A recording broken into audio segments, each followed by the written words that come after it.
Good morning दोस्तों। Good morning, good morning. जय श्री राम, जय श्री राम। देखो तो आज जो हम पढ़ाएंगे ये टीआरई 3 का गेस पेपर है, मॉडल पेपर है, जो कि टीआरई 2 में पूछा गया क्वेश्चन है, प्राइमरी का है।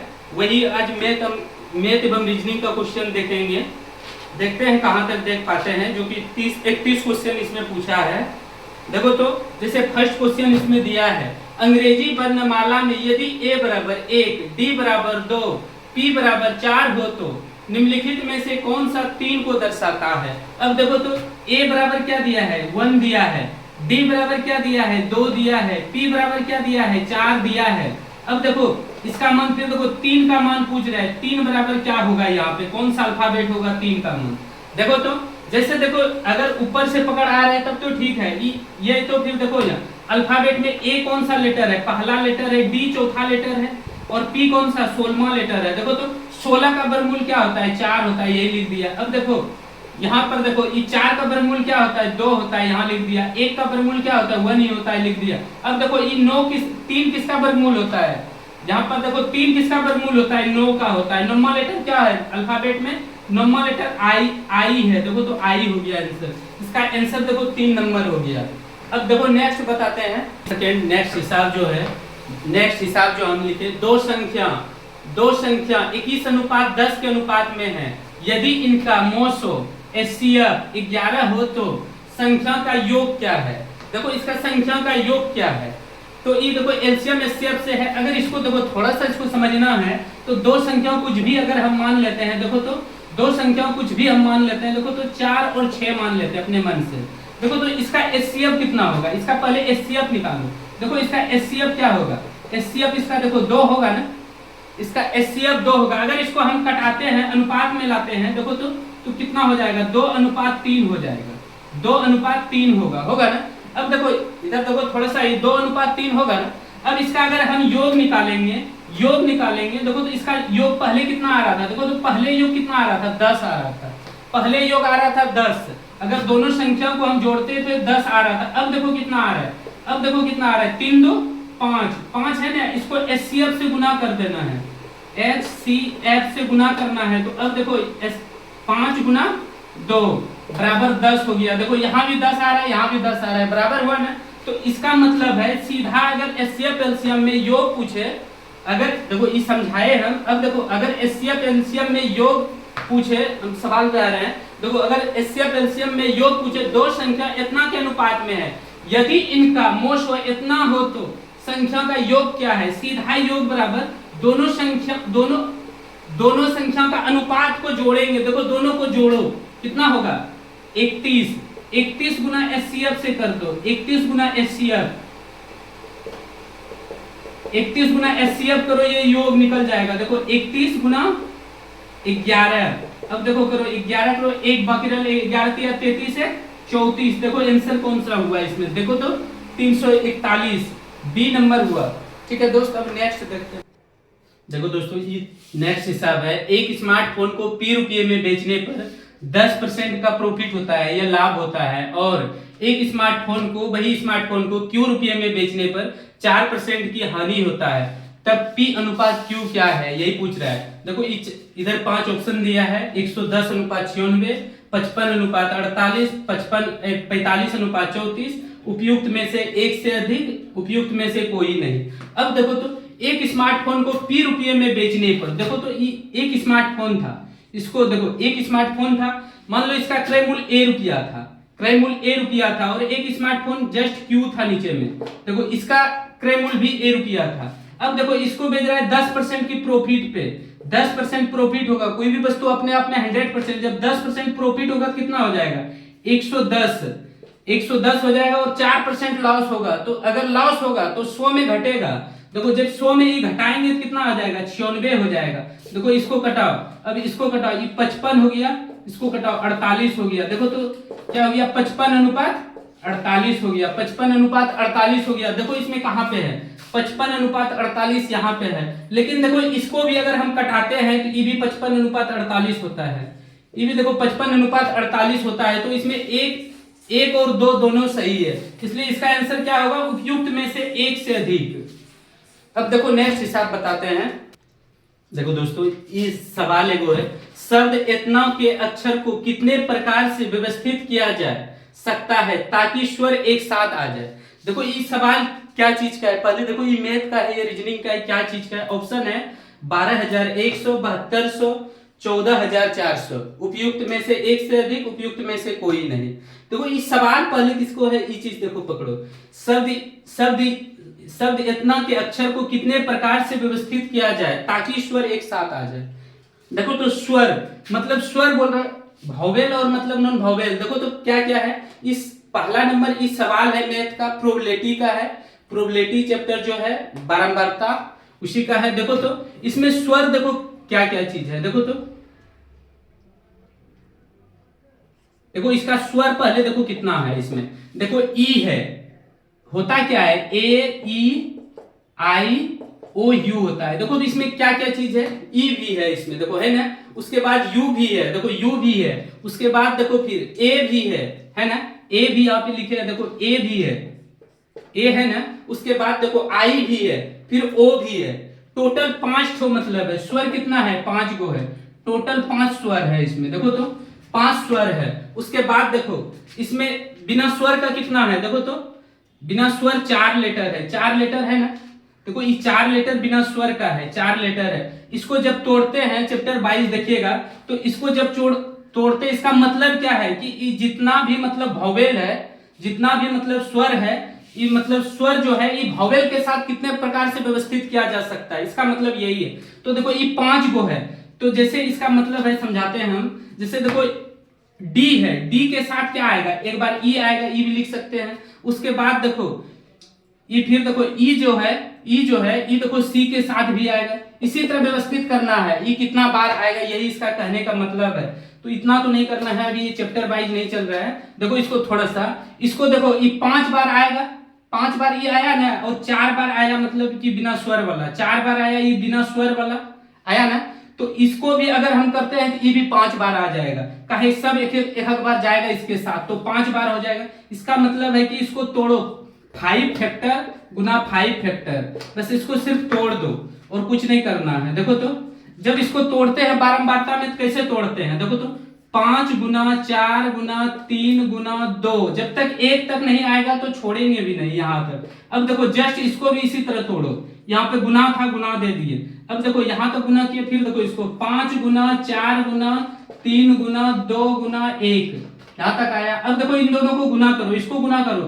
देखो 5 और 20, 20 या 60, 60 60 120 हुआ। 120 गुना 120, देखो तो इतना हुआ। उसके बाद इसको जब गुना करते हैं, देखो तो बराबर है 44 से 144। अब देखो 1 शून्य 1 शून्य, 2 शून्य है, 2 शून्य बैठा दो। यही देखो इसका आंसर होगा सी नंबर। ये प्रोबेबिलिटी का सवाल था।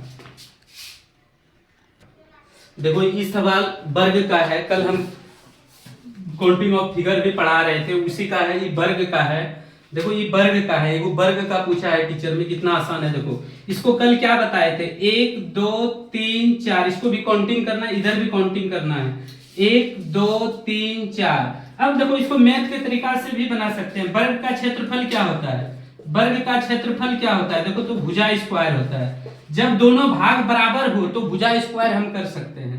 देखो जब दोनों भाग इधर भी 4 इधर भी 4, तब इसमें लगेगा, तब इसमें ये सूत्र लगेगा। अगर नहीं बराबर है तब नहीं लगेगा। तो फिर इसको ऐसे भी कर सकते हैं, नहीं तो फिर ऐसे करो इसको। देखो 4 गुना 4, 4 6 16 हुआ। अब देखो 3 गुना 3, 3 तिया 9। उसके बाद देखो 2 गुना 2, 2 गुना 4, और 1 गुना 2, फिर 2 ही आ जाएगा। देखो जोड़ दो, 1 गुना 1 ही बचा, सॉरी यहाँ पे देखो इसको 2 से कर ही दिए, अब बचा 1 ही, 1 गुना 1 1 ही हो जाएगा। अब देखो इसको सबको जोड़ो, 25 4 29, 16 9 25 4 29, ऑप्शन भी नहीं गलत है। देखो सॉरी इसको देखो यहाँ गुना करने में गलत हुआ था। देखो तो 4 गुना 4, 4 चौक 16। उसके बाद देखो 3 गुना 3, 3 तिया 9, और देखो 2 गुना 2 4। अब देखो 1 गुना 1, 1 इसका भी है, 1 इधर से भी है, 1 गुना 1 1 हो जाएगा। देखो तो अब जोड़ो, 25 4 29 1 30, देखो आंसर 30 हो गया इसका। देखो इसका 30 हो गया। इसी तरह कल वर्ग हम पढ़ाए थे भी। देखो दोस्तों, ये हिसाब जो फिर अभी लिखे, नेक्स्ट सवाल है, एक व्यक्ति अंडे को इस प्रकार टोकरी में रखता है। मान लो एक ये टोकरी है, ये टोकरी है, देखो तो ये एक टोकरी है, इसमें जो है देखो ये एक टोकरी है। एक व्यक्ति अंडे को इस प्रकार टोकरी में रखता है कि प्रत्येक कर्मिक दिन मतलब क्रम बाय क्रम, पहला दिन, दूसरा दिन, तीसरा दिन, इसी तरह प्रत्येक कर्मिक दिन पर रखे जाने वाले अंडे की संख्या पहले से टोकरी में मौजूद संख्या के, देखो इस जगह हमको लगता है दुगुना होगा, ठीक है, दुगुना होगा तभी होगा, प्रत्येक कर्मिक दिन से 2 गुना हो जाता है। देखो 2 गुना हो जाता है, 2 गुना है। इस प्रकार टोकरी में 24 दिन में पूरी तरह से भर जाता है। देखो ये पूरा टोकरी कितना दिन में भरता है, ये एक टोकरी है, ये 24 दिन में पूरा होता है। देखो तो ये 24 दिन में भर जाता है, 24 दिन में भर जाता है। देखो तो 24 दिन में ये पूरा महजूद भर जाता है, 24 दिन में पूरी तरह भर जाती है। कितने दिन के बाद ये टोकरी 1/4 हुआ था? 1/4 बोल रहा है, कब भरा था? देखो तो 1/4 कब भरा था इसमें? देखो तो 1/4 कब भरा था इसमें, यह चीज देखना है। देखो तो अगर इसको ऑप्शन से भी हम उठाते हैं, देखो अगर 22 उठाते हैं, या फिर देखो ये 24 दिन में अपने मन से, देखो ये 24 दिन में पूरा टोकरी भर गया था, ये एक टोकरी था, ये 24 दिन में पूरा भर गया था। ये आधा कब हुआ होगा? देखो तो प्रत्येक दिन दुगुना हो जाता है, तो आधा जो हुआ होगा, अगर हम 23 दिन में, देखो तो इसको आधा नहीं हुआ होगा, 23 दिन में आधा हुआ होगा, 23 दिन में इसका आधा हुआ होगा, तब तो ये 24वां दिन में फुल होगा। तब तो काहे कि प्रत्येक दिन दुगुना बढ़ रहा है, प्रत्येक दिन 2 गुना बढ़ रहा है। देखो ये 24 दिन में बोल रहा था, अब देखो 23 दिन में आधा भरा, तो 24 दिन में प्रत्येक दिन दुगुना। मान लो कि इसमें 5 आम था। एक चीज देखो, अगर नहीं समझ रहा है, इधर देखो, अगर नहीं समझ रहा है तो फिर देखो, मान लो कि 5 आम तुम्हारे पास था, ठीक है, ये 5 आम था, प्रत्येक दिन दुगुना हो जाता है, दूसरे दिन कितना हो जाएगा? 10 आम हो जाएगा, होगा ना। अब पुनः इसको पूछेंगे, देखो पुनः इसको पूछेंगे तीसरे दिन कितना हो जाएगा। फर्स्ट दिन तुम्हारे पास मान लो 5 आम था, और दूसरे दिन दुगुना होता है, 10 हो गया, तीसरे दिन कितना होगा? देखो तो 20 हो जाएगा, तीसरे दिन 20 आम होगा ना, प्रत्येक दिन दुगुना बढ़ रहा है। अब देखो ये आधा कब हुआ था? एक दिन पहले आधा हुआ था, एक दिन पहले आधा हुआ था, मतलब कि टोटल 3 दिन में 20 आम मान लो टोकरी भर गया। अब पूछेंगे कि आधा ये कब हुआ था? जब आधा पूछेंगे तो कब? एक दिन पहले, तो इसमें भी, और देखो एक दिन पहले आधा हुआ, 1/4 कब हुआ था? इससे भी एक दिन पहले, मतलब 2 दिन पहले देखना है। 24 में अब 2 दिन देखो पहले अगर करते हैं तब पूरा होता है, 22 दिन में ये पूरा तरह से भर जाएगा, 22 दिन में ये पूरा तरह से भर जाएगा। देखो ये नेक्स्ट सवाल है, 2 संख्या का योग इतना है। देखो तो 2 संख्या का योग दिया है, यदि बड़ी संख्या में 2% की कमी की जाती है। मान लो 2 संख्या a और b था, देखो तो 2 संख्या a और b था, ठीक है, इसमें ये बड़ी है, एक वो बड़ी है, पहला मान लो ये बड़ी संख्या है, ठीक है, ये बड़ी संख्या और ये छोटी हो गया। देखो यदि बड़ी संख्या में 2% की कमी की जाती है और छोटी संख्या में 10% की वृद्धि की जाती है, तो प्राप्त संख्या बराबर होती है, तो बड़ी संख्या ज्ञात करें। देखो तो बड़ी संख्या ज्ञात करने बोल रहा है। देखो बड़ी संख्या a था, देखो बड़ी संख्या a था, इसमें बोल रहा है 2% की कमी की जाए। अगर देखो कोई भी संख्या अपने आप में 100% होता है, ठीक है, इसमें 2 अगर कमी करेंगे तो कितना होगा? 98% होगा ना। तो यही देखो हम डायरेक्ट लिखेंगे, यहाँ 98% होगा। देखो 98% होगा, ये परसेंट होगा, नीचे 100 आएगा, लेकिन 100 अगर हम इधर भी देते हैं तो फिर इधर 100 देना पड़ेगा, तो जो कि कटेगा ही, इसलिए डायरेक्ट इसको 98 रहने दो, 98% लिखना है तो लिखो, ये 98 ही रहने दो। और देखो छोटी संख्या क्या है? b है, इसमें देखो छोटी संख्या को 10% की वृद्धि कर दी जाए। देखो संख्या अपने आप में 100%, 10 वृद्धि करेगा तो कितना हो जाएगा? 110 हो जाएगा। अब देखो 110 इधर भी परसेंट करेंगे, नीचे 100 इधर भी 100, तो ये दोनों कट जाएगा, इसलिए नहीं लिखे। अब देखो इसको कटाओ, 49 55। अब देखो a अनुपात b लिखो, कितना है? a अनुपात b, इस पार में a का मान कितना है? 55, b का मान कितना है? 49 है ना, देखो 49 है। अब देखो इन दोनों का योग दिया है, यहां हम जोड़ते हैं तो कितना होता है? देखो जोड़ो तो 9 5 14, 5 9 1 10, 104 होता है। योग कितना होता है? 104। यहां देखो संख्या में दिया है, 2 संख्या का योग इतना है, योग का तुलना योग से करेंगे। देखो योग कितना है? 480 है। देखो योग कितना है, 480 है। यहाँ मेरा योग कितना है, 104 है। योग का तुलना योग से, जो निकालना है वो संख्या गुना करना है। योग का तुलना योग से, जो संख्या निकालना है उससे गुना करना है। देखो निकालना कौन सा है, देखो तो बड़ी संख्या क्या है, तो बड़ी संख्या पूछ रहा है। बड़ी संख्या यहाँ क्या है, देखो तो 55 है। बड़ी संख्या 55 है, 55 से गुना कर दो। देखो अब आंसर आ गया। इसको कटा दो और आंसर लिखो। देखो तो कटाओ इसको। देखो अगर नहीं आते 4 से कटाओ इसको, एक बार, दो बार 20, अब फिर 4 से इसको कटाओ। 4 गुना 8, 2 बचा 24 हो गया, 6 चौक 24। उसके बाद देखो इसको फिर काटो 60 बार में, इसको काटो 13 बार में। अब देखो इन दोनों को गुना करो, 55 गुना 60 करो। देखो तो 6 पंचे 30, एक शून्य दे दिए, 6 पंचे 30 करो 0, बाकी रल 3, 6 पंचे 30, 3 33, और बटे यहाँ देखो 13 है, 3300 बटे 13। आंसर यही हो गया।